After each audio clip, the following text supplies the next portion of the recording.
আসসালামু আলাইকুম গাইজ, আশা করি সবাই ভালো আছো। আমরা আজকে প্রিন্সিপালস অফ ফাইন্যান্সের একটা চ্যাপ্টার নিয়ে আলোচনা করব। সেটা হলো ডিভিডেন্ড ডিসিশন বা ডিভিডেন্ড পলিসি, আর বাংলায় হলো লভ্যাংশ নীতি। সো আমরা আজকে যে চ্যাপ্টারটা নিয়ে আলোচনা করব সেটা হলো ডিভিডেন্ড ডিসিশন বা লভ্যাংশ নীতি। হ্যাঁ, এখন আসি ডিভিডেন্ড ডিসিশন বা লভ্যাংশ নীতি আসলে কি।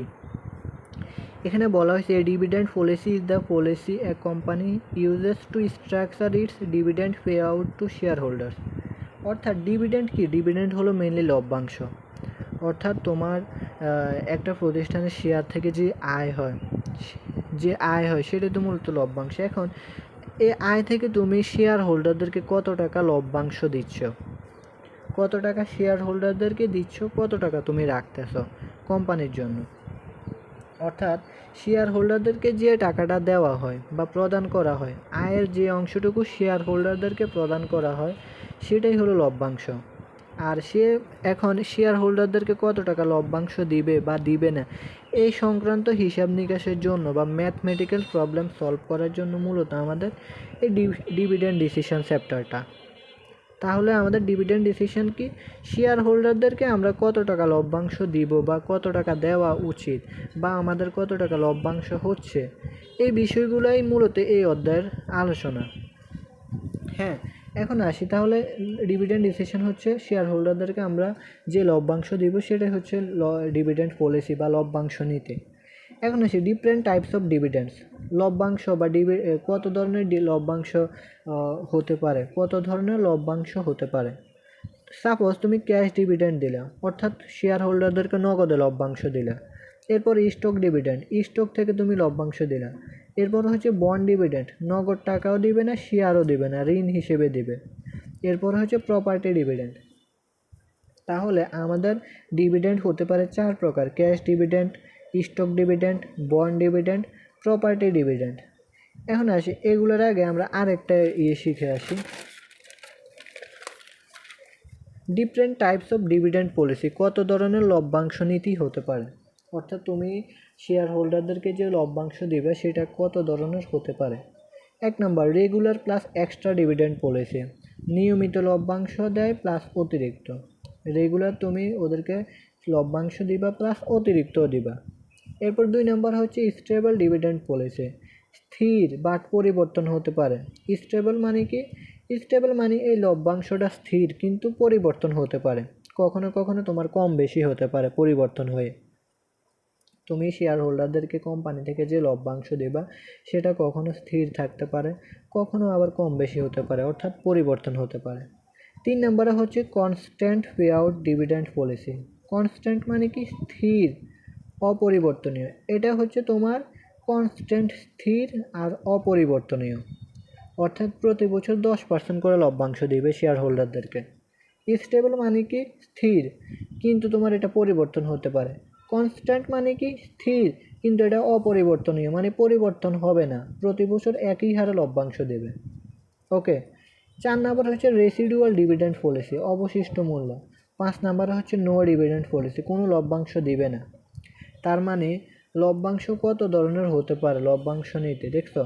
তোমার নিয়মিত লভ্যাংশ দিতে পারে প্লাস অতিরিক্ত, স্থির পরিবর্তন হতে পারে, আবার স্থির অপরিবর্তনীয়, অর্থাৎ প্রতি বছর একই হারে লভ্যাংশ দেবে। এরপর অবশিষ্ট মূল্য, এরপর হচ্ছে কোনো লভ্যাংশ দিবে না। এগুলো হচ্ছে আমাদের ডিভিডেন্ড পলিসির টাইপস আর কি, কত ধরনের ডিভিডেন্ড পলিসির টাইপস হতে পারে। এগুলো আমাদের তোমরা 1 নম্বর কোশ্চেনের জন্য পড়তে পারো। এগুলোতে তোমার যদি আসে 2, 3, 4 এরকম থাকতে পারে, তো এগুলো শিখতে হবে। হ্যাঁ, এরপর আসি basic information about stock dividend. Dividend মানে কি, লভ্যাংশ। এখন আসি কেই হচ্ছে কস্ট অফ ইকুইটি, আর হচ্ছে কস্ট অফ রিটেন আর্নিংস। এরপর ইপিএস হলো আর্নিংস পার শেয়ার, ডিপিএস হলো ডিভিডেন্ড পার শেয়ার, পিই হলো প্রাইস আর্নিংস। ওকে, এখন আসি আমরা দেখে। এখন আমাদের এখানে কিছু ফর্মুলা লাগবে, এগুলো আমাদের শিখা লাগবে, এইভাবেও ম্যাথ আসতে পারে। হ্যাঁ, তাহলে আমি আবার একটু করি। আমাদের লভ্যাংশ নীতি চ্যাপ্টারটা হচ্ছে মেইনলি আমরা শেয়ার হোল্ডারদেরকে কত টাকা লভ্যাংশ দেব, আমাদের যে আয় হবে সে আয়ের কতটুকু অংশ শেয়ার হোল্ডারদেরকে আমরা লভ্যাংশ দেব। এই লভ্যাংশ নিয়েই হচ্ছে মেইনলি আমাদের সেই লভ্যাংশ কত ধরনের হতে পারে দেখছো, ক্যাশ লভ্যাংশ হতে পারে, স্টক লভ্যাংশ, বন্ড ডিভিডেন্ড, প্রপার্টি ডিভিডেন্ট, এত ধরনের হতে পারে। এরপরে আমরা ওই পৃষ্ঠাতে দেখলাম different types of dividend policy, কত ধরনের লভ্যাংশ নীতি হতে পারে, রেগুলার প্লাস এক্সট্রা, স্টেবল, এই ধরনের এগুলো। অর্থাৎ মেনলি হচ্ছে লভ্যাংশ যে দিব সেটা আমরা কিভাবে দেব, কত টাকা দেব, কিভাবে নির্ণয় করব, এই সংক্রান্ত বিষয়গুলো আমরা এই চ্যাপ্টার থেকে শিখব। ওকে, এখন আসি প্রথমে ROA। ROA মানে কি, দেখো এখানে আমরা এগুলো করে দিচ্ছি। ROA রিটার্ন অন অ্যাসেট, এটা সূত্র কি, net income divided by total asset. Net income, NI মানে কি, এখানে দেখো এই যে NI হচ্ছে নেট ইনকাম, TA মানে কি টোটাল অ্যাসেট, এই যে TA মানে হচ্ছে টোটাল অ্যাসেট। এখানে আমি এগুলো আলাদাভাবে করে লেখাই দিয়েছি। তাহলে রোয়া মানে কি ROA রিটার্ন অন অ্যাসেট আমরা কীভাবে নির্ণয় করব, net income divided by total asset into 100। এগুলো আমাদের কোশ্চেনে সরাসরি দেওয়া থাকবে, তোমরা জাস্ট সূত্রগুলো মনে রাখবে, এটাই। এগুলো সরাসরি আমাদের কোশ্চেনে দেওয়া থাকবে, কিছু দেওয়া না থাকলে সেটা কীভাবে বের করা লাগবে আমরা ম্যাথের মাধ্যমে সেটা সলভ করব। ওকে, এরপর আসি 2 নম্বর EPS। EPS হলো আর্নিংস পার শেয়ার, অর্থাৎ তোমার প্রত্যেকটা শেয়ার থেকে তুমি কত টাকা করে আর্ন করবা সেটা কীভাবে আমরা নির্ণয় করব। NI বা net income minus PD। PD মানে কি প্রিপেয়ার্ড ডিভিডেন্ড, PD মানে কি প্রিপেয়ার্ড ডিভিডেন্ড। তাহলে দেখো NI অর্থাৎ net income minus preferred dividend divided by NS। NS মানে কি নাম্বার অফ শেয়ার, দেখো এই যে NS number of equity share. NS মানে কি নাম্বার অফ ইকুইটি শেয়ার। এই NSটা হলো তোমার অর্ডিনারি শেয়ার বা কমন শেয়ার বোঝাবে, অর্থাৎ এটা অর্ডিনারি শেয়ার বা সাধারণ শেয়ার বা কমন শেয়ার বোঝাবে। ওকে, এই NSটা নাম্বার অফ শেয়ার। তাহলে আমরা EPS কীভাবে বের করব, NI minus PD divided by NS। এরপরে DPS। DPS হচ্ছে তোমার ডিভিডেন্ড পার শেয়ার। কি ডিভিডেন্ড পার শেয়ার, তুমি প্রতি শেয়ারে কত টাকা লভ্যাংশ পাচ্ছ, প্রতি শেয়ার থেকে কত টাকা লভ্যাংশ পাচ্ছ, সেটাই হলো ডিভিডেন্ড পার শেয়ার। এটা নির্ণয় করব কিভাবে, DDP divided by NS। DDP মানে কি dividend declared and paid, dividend declared and paid divided by NS। NS মানে কি number of share. Number of share আমাদের কোশ্চেনে দেওয়া থাকবে, কত টাকা ডিক্লেয়ার করছে এগুলো কোশ্চেনে দেওয়া থাকবে, তোমরা জাস্ট সূত্র মুখস্থ রাখবা। এরপরে হচ্ছে ডিপি রেশিও। ডিপি রেশিও মানে কি, মনে করো ডিপি রেশিও হলো ডিভিডেন্ড পে আউট রেশিও। কি ডিভিডেন্ড পে আউট রেশিও, এটা একটু বুঝাইনি আগে। তোমার যে হবে আর্নিংস হবে, একটা শেয়ার থেকে যে আর্নিংস হবে বা আর্নিংস পার শেয়ার, যে আর্নিংসটা হবে সে আর্নিংসের একটা অংশ তুমি প্রতিষ্ঠানের জন্য জমা করে রেখে দাও, আর একটা অংশ শেয়ার হোল্ডারদেরকে প্রদান করো। আমি এখন এই দুইটা নিয়ে কথা বলতেছি, 4 আর 5 নিয়ে। দেখো একটা হলো ডিপি রেশিও আর একটা হলো রিটেনশন রেশিও, এই দুইটা নিয়ে আমি বোঝাচ্ছি। তোমার যে আর্নিংস হবে, শেয়ার থেকে যে আয় হবে, সেটার একটা অংশ প্রতিষ্ঠান শেয়ার হোল্ডারদেরকে দিয়ে দেয়, আর একটা অংশ প্রতিষ্ঠান নিজে রেখে দেয়। রেখে দেয় কেন, রেখে দেয় তোমার প্রতিষ্ঠানের উন্নয়নমূলক কাজের জন্য বা পরবর্তীতে কোনো সমস্যা হলে সেটা সমাধান করার জন্য একটা অংশ রেখে দেয়। সাপোজ তোমার 100 টাকা আর্ন হয়েছে, কত হয়েছে 100 টাকা আর্ন হয়েছে, এটার মধ্যে তুমি শেয়ার হোল্ডারদেরকে প্রদান করতে হলো 80 টাকা। কত টাকা প্রদান করছো, 80 টাকা শেয়ার হোল্ডারদেরকে দিয়ে দিছো। এটা হচ্ছে ডিভিডেন্ড পে আউট। ডিভিডেন্ড মানে লভ্যাংশ, পে আউট মানে কি, পে আউট মানে তোমার প্রদান করা। দেখো এখানে লিখছি নি, এই যে ডিপি মানে কি ডিভিডেন্ড পে আউট রেশিও, এই যে এখানে রেশিও। ডিপি মানে কি ডিভিডেন্ড পে আউট, ডিভিডেন্ড মানে কি বাংলায় তো বোঝার ট্রাই করো, ডিভিডেন্ড হচ্ছে লভ্যাংশ, আর পে আউট মানে কি প্রদান করা। তুমি লভ্যাংশ প্রদান করবা কিসের থেকে, তোমার যে আয় হবে শেয়ার থেকে, সেই আয় থেকে তুমি একটা অংশ প্রদান করবা আর একটা অংশ রেখে দেবা। এখন তোমার 100 টাকা আর্ন হয়েছে, 80 টাকা প্রদান করছো লভ্যাংশ হিসেবে শেয়ার হোল্ডারদেরকে প্রদান করছো, এটা হলো ডিপি রেশিও। এটা কি ডিপি রেশিও বা ডিভিডেন্ড পে আউট রেশিও। এরপরে আর যে 20 টাকা আছে, এই 20 টাকা তুমি রেখে দিছো কোম্পানির কাজের জন্য, যদি কখনো তোমার কোনো কিছু প্রবলেম হয় বা কোম্পানির উন্নয়নমূলক কাজের জন্য বা পরবর্তীতে কোনো বছর ঘাটতি হলে সেটা পূরণ করার জন্য তুমি একটা অংশ রেখে দাও। যেমন 20 টাকা তোমার রেখে দিছো, হ্যাঁ, এই 20 টাকা কি? এই 20 টাকা হলো তোমার রিটেনশন রেশিও। এই 20 টাকা কি? এটা হলো রিটেনশন রেশিও। এটা হচ্ছে আর, রিটেনশন রেশিও বা আর। এটা কেন দেখো, আমরা এখানে ইতে লিখছি কেন? আচ্ছা, এটা তো সরাসরি লেখা আছে, আর মানে কি রিটেনশন রেশিও।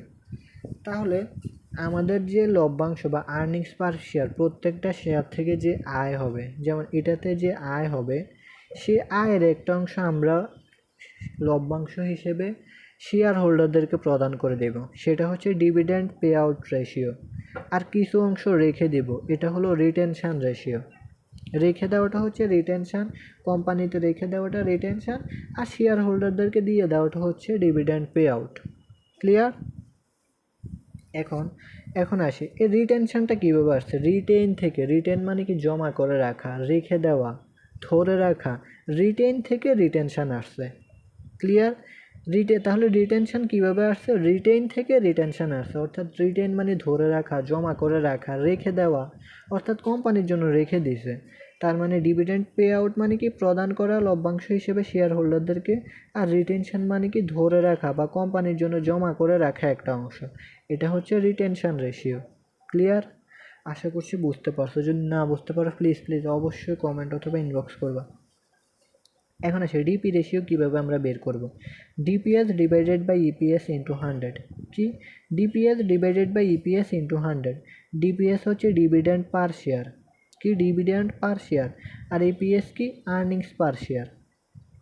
এখন এই দেখো ডিপিএস আমরা কীভাবে বের করছি, এই যে তোমার যদি এরকম ম্যাথ দেয়, সাপোজ যদি এই ম্যাথটা দিলে, এখন এই ম্যাথটা এগুলো সবগুলো চাইছে। এখন যখন তুমি ডিপি রেশিও বের করবে, এখানে ডিপিএস লাগবে।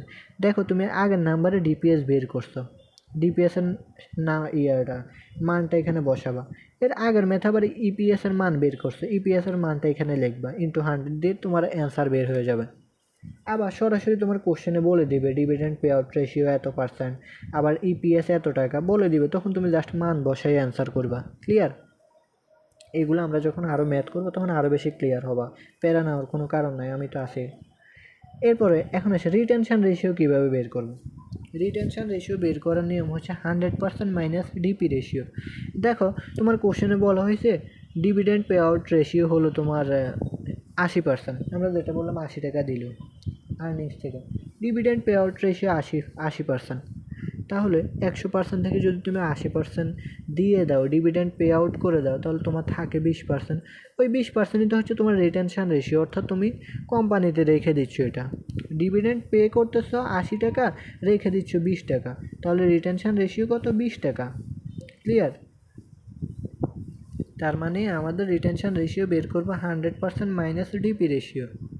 ডিপি রেশিও কোশ্চেনে বলা থাকবে এত %, এটা বাদ দিলে আমরা রিটেনশন রেশিও বাকিটা পেয়ে যাব।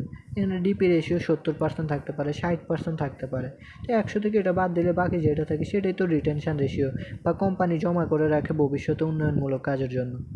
ক্লিয়ার? এখানে আমরা লিখে দিচ্ছি, দেখো কোম্পানি কত % লভ্যাংশ জমা রাখবে, কোম্পানি কত % লভ্যাংশ দেবে, অর্থাৎ রিটেনশন মানে কত % সে কোম্পানি জমা রাখতেছে, আর ডিপি মানে হলো কত % কোম্পানি লভ্যাংশ হিসেবে দিচ্ছে।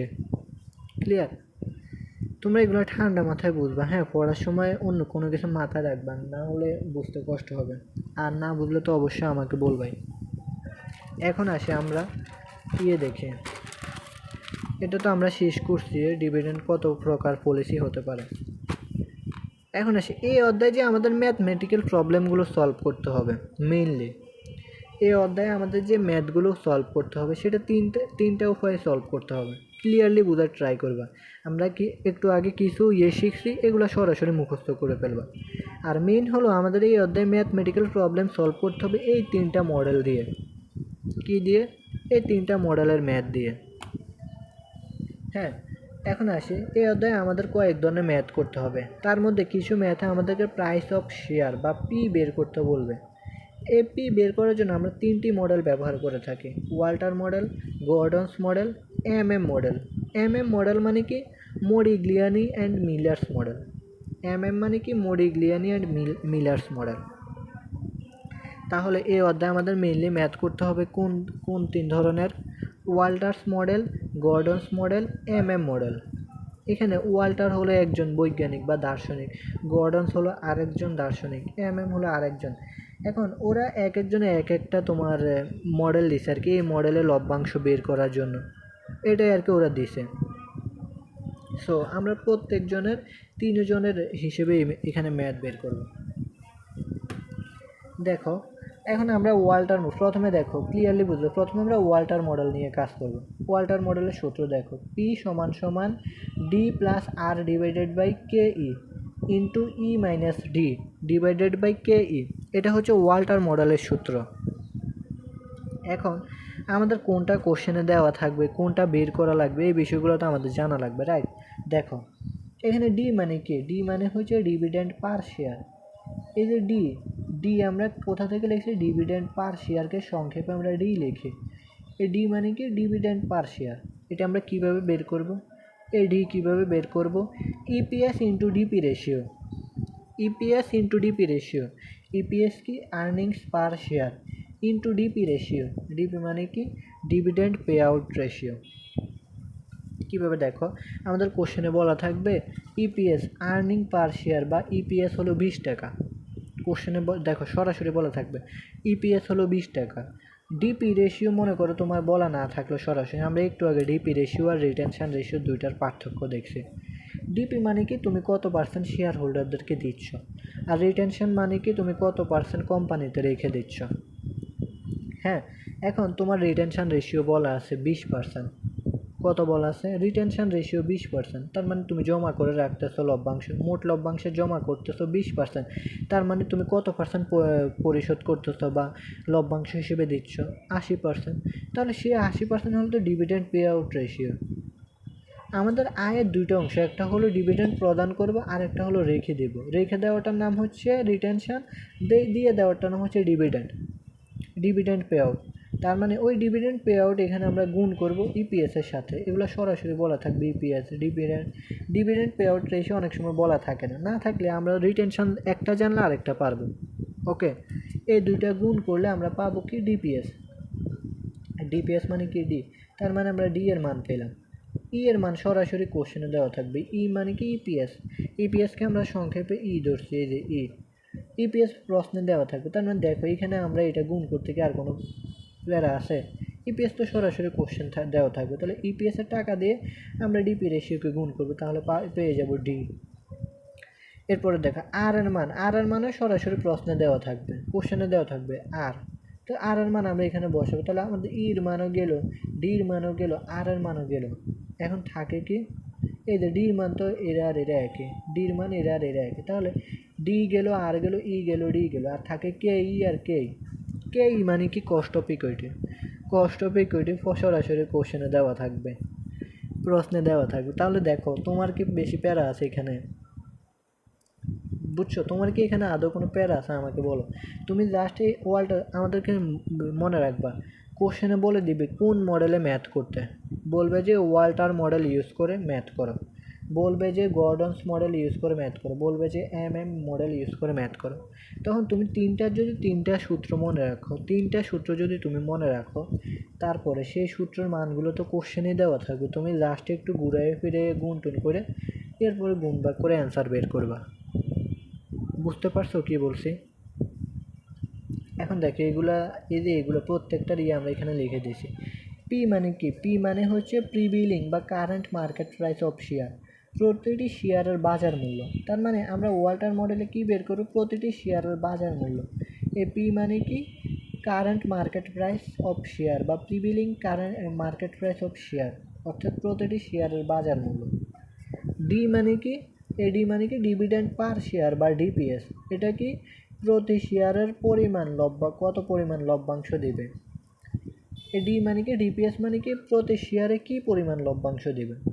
এরপর ই মানে কি, ই মানে হচ্ছে আর্নিংস পার শেয়ার, এটাকে আমরা সংক্ষেপে লিখি আর্নিংস পার শেয়ার, এটা মানে কি প্রতি শেয়ারে কি পরিমাণে আয় করবে, ঠিক প্রতি শেয়ারে কি পরিমাণে আয় করবে। এরপর আর মানে কি, আর মানে হচ্ছে rate of return on funds, rate of return on firm's investment, অর্থাৎ শেয়ার প্রতি আয়ের হার, rate of return on firm's investment অর্থাৎ শেয়ার প্রতি আয়ের হার। আর মানে কি রেট অফ রিটার্ন অর্থাৎ শেয়ার প্রতি আয়ের হার। এরপরে কে ই মানে কি cost of equity capital, K E মানে কি কস্ট অফ ইকুইটি। তাহলে তোমরা এই সূত্রটা আশা করি বুঝতে পারছো। দেখো ইপিএস সরাসরি কোশ্চেনে দেওয়া থাকবে, অর্থাৎ ই এর মান কোশ্চেনে দেওয়া থাকবে, আর এর মান কোশ্চেনে দেওয়া থাকবে, কে এর মান সরাসরি কোশ্চেনে দেওয়া থাকবে। আর এখানে জাস্ট ডির মানটা তোমরা ইপিএস ইন্টু ডিপি দ্বারা গুণ করবা, গুণ করলে তোমরা ডি এর মান পেয়ে যাবে, সরাসরি এগুলা কোশ্চেনে বসাবা, সেই অ্যান্সার হয়ে যাবে। এখন আসি আমরা নেক্সটে। দেখো এখন আমরা গর্ডন মডেল শিখব, গর্ডনস মডেল। তাহলে আমাদের ওয়াল্টার মডেল শেষ, ক্লিয়ারলি বোঝার ট্রাই করো, কিন্তু প্যারা নেবে না একদম। আমাদের ওয়াল্টার মডেল শেষ, একটা মডেল ডান।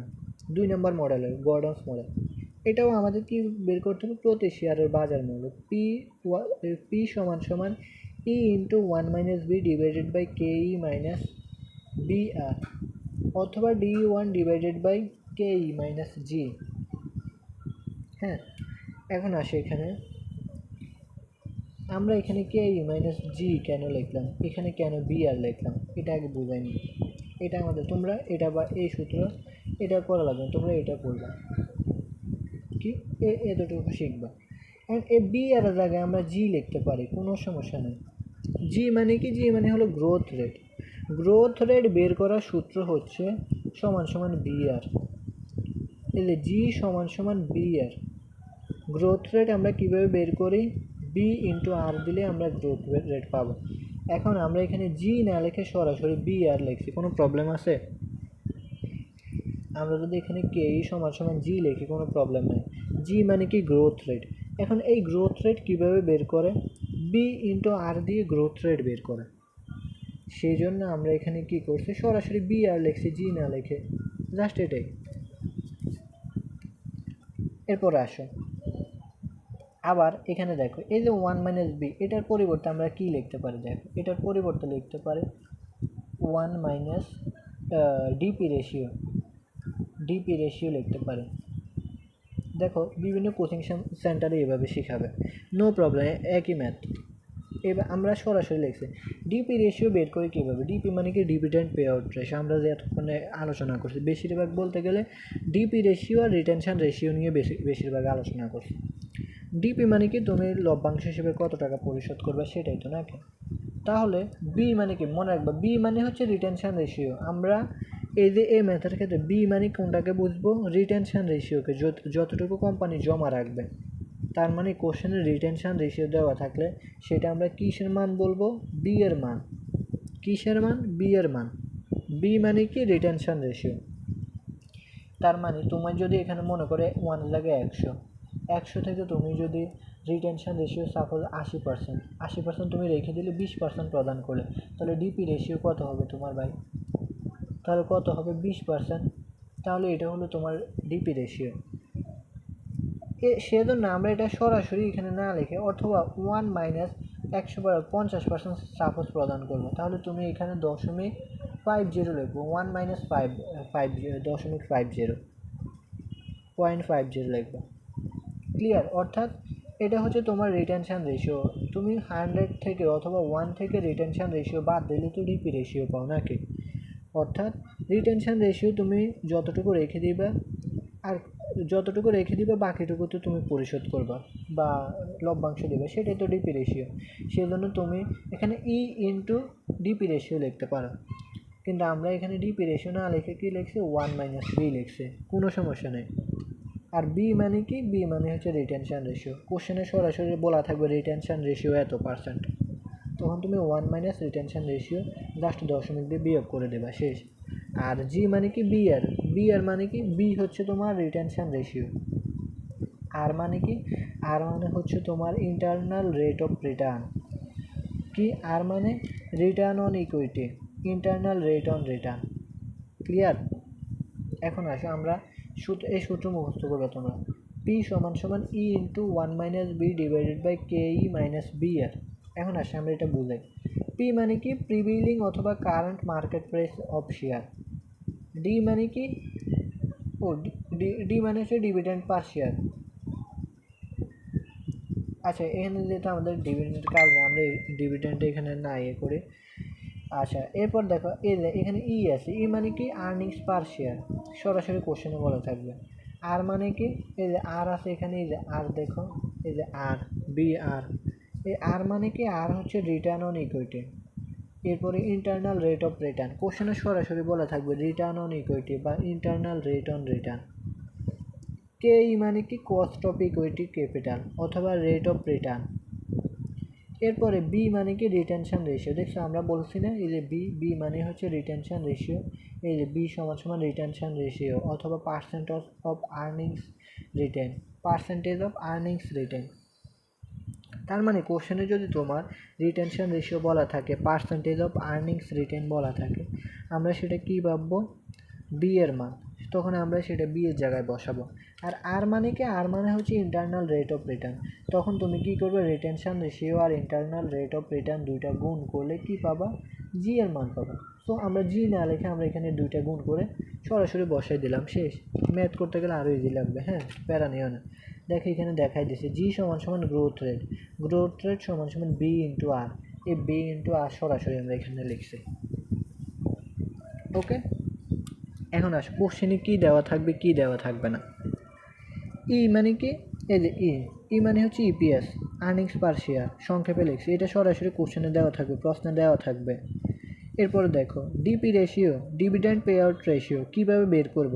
দেখো ডিভিডেন্ড পে আউট রেশিও সরাসরি কোশ্চেনে বলা থাকবে না, যদি থাকে ভালো, না থাকলে সমস্যা নেই, তোমরা বের করবা 100% মাইনাস বি দিয়ে অথবা 1 মাইনাস বি দিয়ে বের করবা। হ্যাঁ 100% মাইনাস বি অথবা 1% minus b, 1 minus b. B মানে কি রিটেনশন রেশিও, রিটেনশন রেশিও তোমার কোশ্চেনে দেওয়া থাকতেছে, দেওয়া থাকতেছে, অবশ্যই দেওয়া থাকতেছে। রিটেনশন রেশিও যেহেতু দেওয়া থাকতেছে, সো তুমি 1 থেকে রিটেনশন রেশিওটা বাদ দিলে তো তুমি ডিপি রেশিও পাচ্ছ নাকি। সো আমরা ডিভিডেন্ড পে আউট রেশিও এভাবে বের করব। এরপরে কে এর মান সরাসরি প্রশ্নে দেওয়া থাকবে, কে ই অথবা কে এর মান সরাসরি প্রশ্নে দেওয়া থাকবে। এরপরে গ্রোথ রেট বি ইন্টু আর, কখনো প্রশ্নে দেওয়া থাকবে, তবে বেশিরভাগ ক্ষেত্রে সূত্রের সাহায্যে বের করতে হবে। সূত্র কীভাবে, বির মান তো রিটেনশন রেশিও দেওয়াই থাকবে, আর এর মান হলো internal rate of return. Clear? এখন আসি মজার ব্যাপার হলো, এখানে এই যে রেট অফ রিটার্ন আমরা লিখছি, এগুলোর আরও কয়েকটা নাম আছে, আমি বলি তোমরা নোট করে রাখো এখানে, কিংবা পরবর্তীতে আমরা যখন ম্যাথ করি তখন আবার বলবো, সমস্যা নেই, এখন যেগুলো বলতেছে লিখে রাখো। আর তুমি কীভাবে বুঝবা যে এটা আর মান, কোশ্চেনেও যখন বলা থাকবে, কোশ্চেনে বলা থাকতে পারে রিটার্ন অন ইকুইটি, বলা থাকবে ইন্টারনাল রেট অফ রিটার্ন, এই দুইটা মান বলা থাকলে আমরা বলবো আর মান। এটা আরও কয়েকটা নাম আছে, আমার এখন মনে আসতেছে না, পরে বলবো। হ্যাঁ, রিটার্ন অন ইকুইটি অথবা ইন্টারনাল রেট অফ রিটার্ন বলা থাকলে আমরা ভাববো সেটা আর এর মান। কস্ট অফ ইকুইটিকে অথবা রেট অফ রিটার্ন, দেখো এখানেও কি রেট অফ রিটার্ন আছে, আবার এখানেও রেট অফ রিটার্ন থাকতে পারে, তখন তুমি কীভাবে বুঝবা যে কোনটা আর এর মান কোনটা কে এর মান। মনে রাখবা rate of return on investment, আবার rate of return on capitalisation. হ্যাঁ, যদি rate of return on equity থাকে বা ক্যাপিটালাইজেশন থাকে তাহলে সেটা হলো কে এর মান। আবার যদি বলা থাকে rate of return on investment, clearly বোঝার ট্রাই করো, rate on return on investment, যদি এখানে বলা থাকে রিটার্ন অন ইকুইটির জায়গায় rate on return on investment, rate on return in investment, তাহলে সেটা আর এর মান। আর যদি ক্যাপিটালাইজেশন বলা থাকে তাহলে সেটা হচ্ছে কে এর মান, বা ইকুইটি বলা থাকে সেটা হচ্ছে কে এর মান। ক্লিয়ার? আমরা ম্যাথ করতে গেলে আরও বেশি ভালোভাবে বুঝবো। হ্যাঁ, এখন জাস্ট মনে রাখো আর এর মান হচ্ছে ইন্টারনাল রেট অফ রিটার্ন, আর rate of return on capitalization বা ইকুইটি এটা হচ্ছে কে এর মান। বি হচ্ছে রিটেনশন রেশিও। তার মানে আমরা গর্ডনস মডেলও বুঝলাম, সূত্র কি E into 1 minus B divided by K E minus B R. Clear? আমরা সূত্র আশা করছি বোঝাতে সক্ষম হয়েছে, না বুঝলে অবশ্যই বলবো। এরপর হচ্ছে মডিগ্লিয়ানি অ্যান্ড মিলার্স মডেল, এটা হচ্ছে P1 সমান সমান P0 1 plus KE minus D1, এটা হচ্ছে এই সূত্র আর কি। হ্যাঁ, P0 মানে কি current market price of share, এই যে P0 আমরা এখানে যেটা বের করছি পি আর P0 একই কথা, কারেন্ট মার্কেট প্রাইস। এই P0 আমাদের কোশ্চেনে বলা থাকবে কারেন্ট মার্কেট প্রাইস এত টাকা, আমরা এটা লিখবো। এরপরে 1 প্লাস KE মানে কি কস্ট অফ ইকুইটি অলরেডি আমরা জানি, অথবা কস্ট অফ ক্যাপিটালাইজেশন আমরা জানি, এটা আমরা এখানে যোগ করব, মাইনাস করব D1 মানে কি dividend to be received at the end. কি অ্যাট দ্য এন্ড, এটা কিন্তু বছর শেষে, কি বছর শেষে। এই যে P1 এটাও কিন্তু বছর শেষে বা পরবর্তী বছরগুলোতে, কারেন্ট না। আমরা এই যে মনে করো আমরা যে ওয়াল্টার মডেল আর মডেল করছে, গর্ডনস মডেল করছে, এটা হচ্ছে কারেন্ট বা বর্তমানে। আর আমরা P0 বা P যদি হয় কারেন্ট, তাহলে P1 হলো কি ভবিষ্যতে বা নেক্সট ইয়ার বা বছরের শেষে অ্যাট দ্য এন্ড। আবার D1 মানে কি, D1ও মানে ভবিষ্যতে বা ফিউচারে বা বছর শেষে। So dividend to be received at the end. আমরা যখন ম্যাথ করবো তখন আরও ইজিলি বুঝতে পারবো। তোমরা এই তিনটা সূত্রে, এই এখানে একটা সূত্র আছে P1 = P0 1 + KE - D1, এটা মুখস্থ করবা, এটা মুখস্থ করবা, আর এটা মুখস্থ করবা। আবার আমাদের মেইনলি এই তিনটা সূত্রের মাধ্যমে এই চ্যাপ্টারে ম্যাথগুলো করা লাগবে। হ্যাঁ, তোমরা ক্লিয়ারলি ধারণা নেবে। আমাদের এই চ্যাপ্টার 3টা ম্যাথ করা লাগবে, 3টা মডেলে, Walter model, Gordon's model, model. সূত্র হচ্ছে ওয়াল্টার মডেলের এইটা, গর্ডনস মডেলের এইটা, মডিগ্লিয়ানি অ্যান্ড মিলার্স মডেলের এইটা। এই তিনটা ফুল মুখস্থ করে ফেলবা। সূত্র তো আমি তোমাদেরকে অলরেডি সব বোঝাইছি পুঙ্খানুপুঙ্খভাবে, আশা করছি বুঝতে পারছো। না বুঝতে পারলে অবশ্যই জানাবা। এরপরে তোমরা এগুলো মুখস্থ করে ফেলবা লাস্ট। সো পারতে হবে, না পারার কোনো সুযোগ নেই, কারণ এগুলো সহজ আছে। জাস্ট ক্লিয়ারলি বুঝবা যে এই চ্যাপ্টার থেকে আমাদের 3টা মডেল করতে হবে, ওয়াল্টার, গর্ডনস, ওয়াল্টার মডেলের সূত্র এটা, গর্ডনস মডেলের সূত্র ওইটা, মডেলের সূত্র এটা। তারপরে আমরা যখন নেক্সট ক্লাস থেকে ম্যাথ করব তখন দেখবে তোমাদের কাছে ম্যাথ পুরো পানি লাগবে। ক্লিয়ার? সো আশা করছি সবাই বুঝতে পারছো। এরপরে যদি কেউ না বুঝতে পারো অবশ্যই কমেন্ট অথবা ইনবক্স করবা। ধন্যবাদ সবাইকে।